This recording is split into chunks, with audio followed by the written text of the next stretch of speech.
So I'm talking a little bit about leg swelling and pain, and the question today is about the arterial and the venous examinations. So when you see a patient with leg swelling and pain, of course, we often see people with lipedema, lymphedema, chronic venous insufficiency, blood clots in their legs, superficial thrombophlebitis, and so on and so forth. But we really want to know what's the contributing factor. Is it arterial or is it venous? Or could they have a combination of both arteries and veins? And of course, the other question is it lymphedema or lipedema? Well, if it's an arterial problem, what do we need to know? First of all, who gets arterial problems, something known as peripheral arterial disease or PAD. And generally patients 65 years of age or older, or if you're 50 to 64 years of age and you have diabetes or hypertension or high cholesterol or a family history of arterial disease, you are at risk. If you are age less than 50 with diabetes, and an additional risk factor, you are also at risk. And then individuals with known arterial disease in other arteries, such as the carotids, the mesenteric arteries, the coronary arteries, the renal arteries, they are also at risk for arterial disease of the arteries, known again as PAD.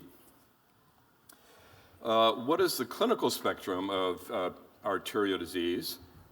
I'm wondering if this is my correct talk that we, was there another one there? So the clinical spectrum is patients with PAD. They can be totally asymptomatic, not know they have it. They can have something called intermittent claudication or pain with walking. They can have atypical leg symptoms. They can have critical limb ischemia, which is a very serious problem with rest pain and loss of tissue. Or they can have acute limb ischemia, even more serious and limb-threatening, but also life-threatening. So the clinical assessment for arterial disease, do you get pain in either or both legs with walking, is one of the questions that we would ask the patient. And the pain is often described as aching, heaviness, or even tightness. Does the pain go away when you stop walking? Do you have to sit down to get the pain to go away? And if you do, that often implies that you have another condition called lumbar canal stenosis, and that's one of the ways we differentiate peripheral arterial disease from lumbar canal stenosis. Or do you have rest pain or pain at night that keeps you awake? And if you have that, then you likely have significant peripheral arterial disease. So when we see a patient, the physical exam is very important. We do several things. One, inspect. We palpate, we percuss, and we auscultate. And when we're looking at someone who may have peripheral arterial disease, we look for pallor with elevation. We raise their feet. One foot, as you can see, the right foot looks pale. That might mean there is some limb blockage or arterial blockage. They may have rubor or reddish discoloration with dependency. They may have gangrene of the toe, which is pretty obvious, or they might have ulcers on bony prominence of the tips of the toes or the lateral ankles or shins. Or they may have, again, ischemia of the hand. In addition, they may have xanthomas or xanthelasmas. The xanthelasma is usually around the eye area, and the xanthomas suggest that they have a cholesterol problem. And lastly, we also do palpation, so we palpate their arteries, and that can be painful for patients with lipedema, as you well know. So we have another method that sometimes we use, percussion, but we also auscultate, and I often will use a handheld Doppler. So those are the steps that we do for the physical exam for arterial disease. And this is really bad because my slides are not the slides that I handed in earlier today. I don't know what happened, but so we're going to have to, again, improvise. But it's important to differentiate leg pain and lipedema from peripheral arterial disease. And one of the reasons is that patients with lipedema or lymphedema as well usually benefit from compression garments. And so if you have underlying peripheral arterial disease, compression garments can be a problem, especially if you have severe peripheral arterial disease, as they may be contraindicated in individuals with PAD.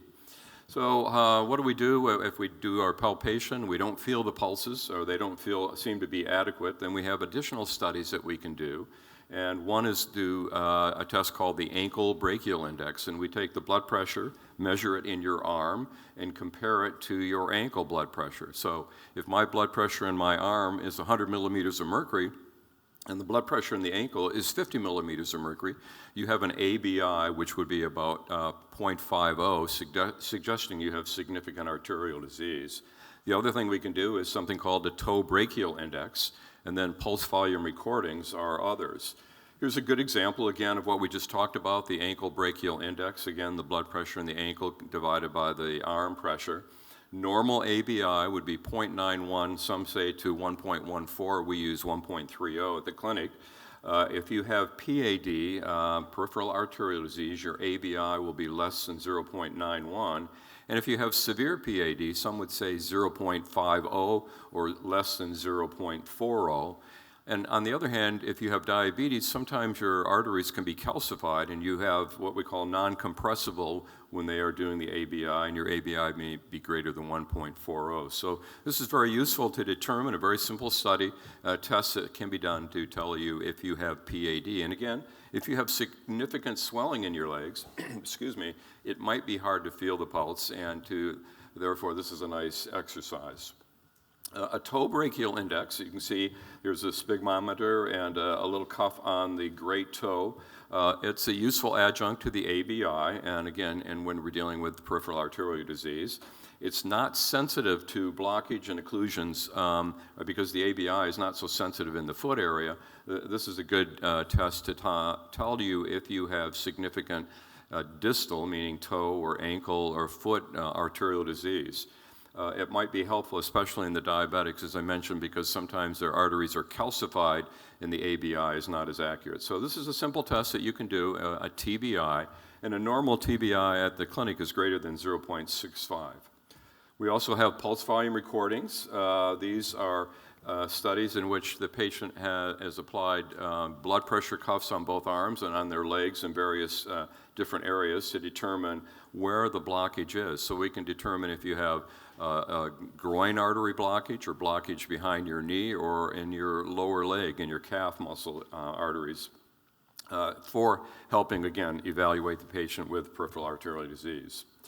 So on the other hand, if it's not artery, is it a vein problem? And vein risk factors for vein disease, hereditary, age. As we get older, we tend to get more veins. Gender, usually women more likely than males. If you have an occupation where you're standing for long periods of time, physicians, therapists, nurses, and so on and so forth, that may increase your risk for varicose veins or venous disease. If you have a sedentary lifestyle, or immobility, you can have a risk for more venous disease. If you're overweight, if you wear tight clothing, if you're pregnant or have hormone therapy, again, these are all risk factors for venous disease. So the clinical assessment for varicose veins or venous disease in general, whether they're spider veins or whether you have something called chronic venous insufficiency, the questions are, do you have leg pain or discomfort? Is it described as aching, burning, tingling, itching, cramping, stinging, heaviness, fatigue, or even restlessness? And these are some of the complaints that patients that have venous disease will present to us. The symptoms are usually less severe in the morning when you wake up, just as your swelling in your legs are often less swollen in the morning when you wake up. They're usually exacerbated by prolonged sitting or standing. The pain is usually relieved by elevating your legs or even by walking more. And complications of vein disease include superficial thrombophlebitis, venous hemorrhage, again, deep vein thrombosis, and chronic venous insufficiency. This is a way that the surgeon who is evaluating you for surgery, on lipedema surgery or other surgical procedures, they have a way of categorizing how significant a vein disease do you have. If you are a CO, you have no visible evidence of disease. On the other hand, if you are a 6C or C6, you have active venous ulcer, and you can see the ulcer in the lower right-hand corner.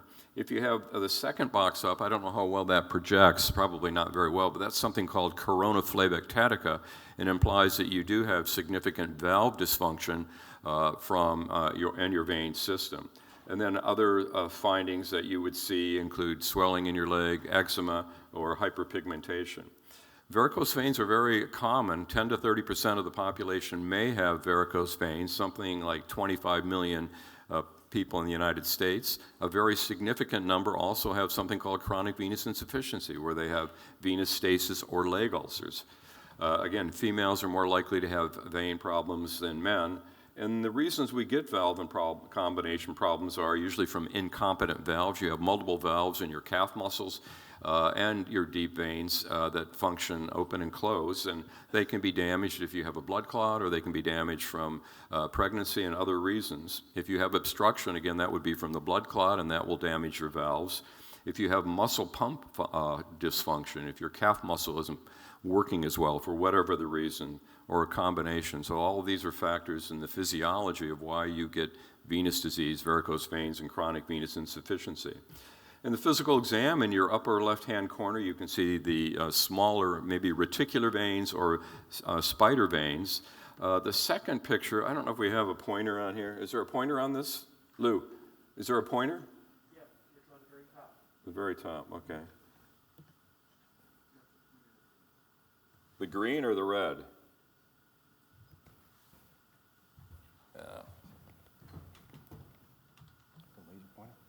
Oh, I said the top. Okay, thank you. That's all right. Excuse me. So this is an example over here of superficial thrombophlebitis. You can see the varicose vein on the left, but the phlebitis is kind of irritated, indurated, and if you felt it, it would be quite warm. And then we have examples of chronic venous insufficiency over here. On your far right, this is a classic example of a very large deep vein thrombosis. And over here on your bottom left is an example of an upper extremity DVT. And then the final one here is a chronic venous insufficiency or a venous stasis ulceration. So why is it important to differentiate leg pain in lipedema from venous disease? The main thing, well, sometimes you don't know, obviously, and one suggestion, I think, in the phlebology article that Karen and others wrote suggested that sometimes if you treat the venous disease and their pain goes away, then you know the answer. On the other hand, if the venous disease is treated, you still have pain, it's probably your lipedema or perhaps your Dercums. But if you miss superficial thrombophlebitis or a deep vein thrombosis, when you're examining the patient for the first time with a swollen leg, well, they can die. They can have a pulmonary embolism. So that's the considerable mortality or morbidity that you might have as a result of missing a diagnosis of a pulmonary embolism. And deep vein thrombosis, of course, can lead to chronic venous insufficiency.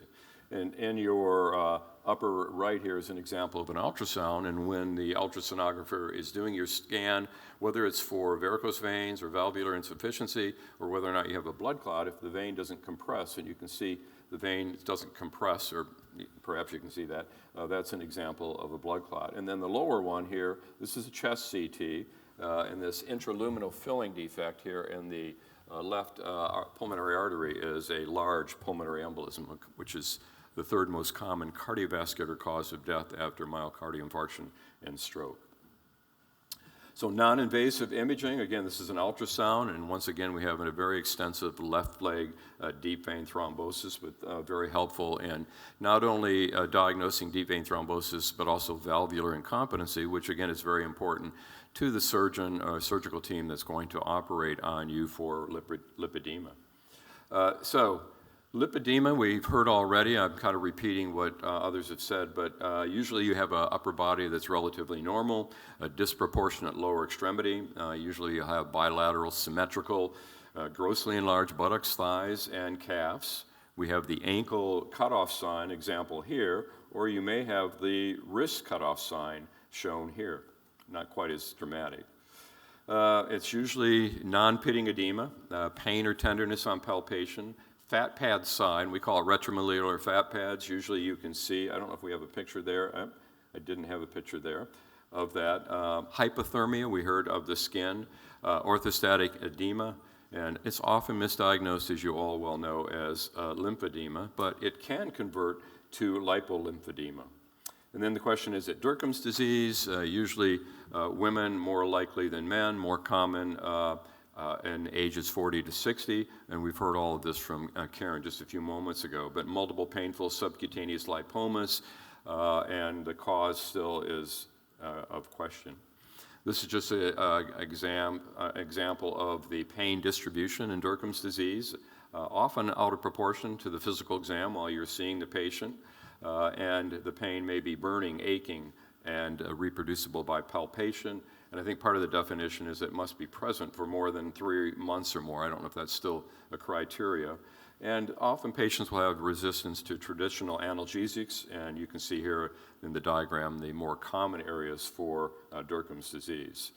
Some additional symptoms of Dercum's: easy bruising, telangiectasia or cherry angiomas, sleep disturbance, brain fog. They often complain of that, I hear that.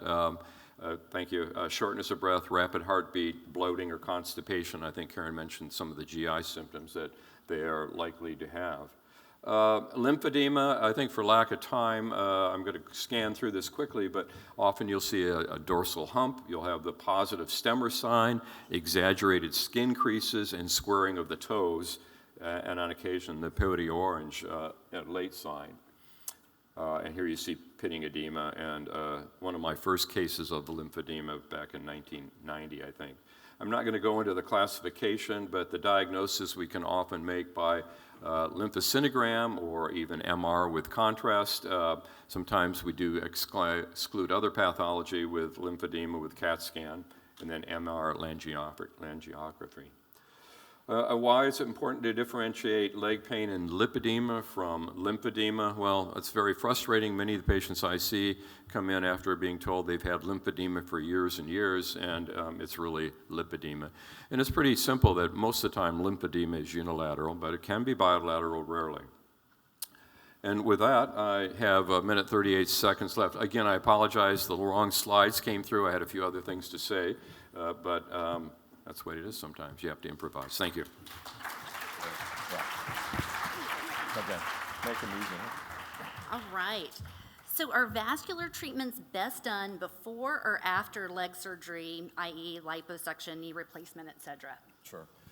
All right. Well, vascular surgery, if it's peripheral arterial disease, definitely. I think with veins, and I would defer it to some of the surgeons in the room, but I would think most of the time they want to know the venous system and to take care of those varicose veins. I suppose one of the reasons would be venous hemorrhage, but I'm sure there are other reasons that I can't tell you right now. I don't know. Thanks. Thank you. That's it? Yes. One question? Wow. Yes. Okay. Well, we have more, but Okay. thank you.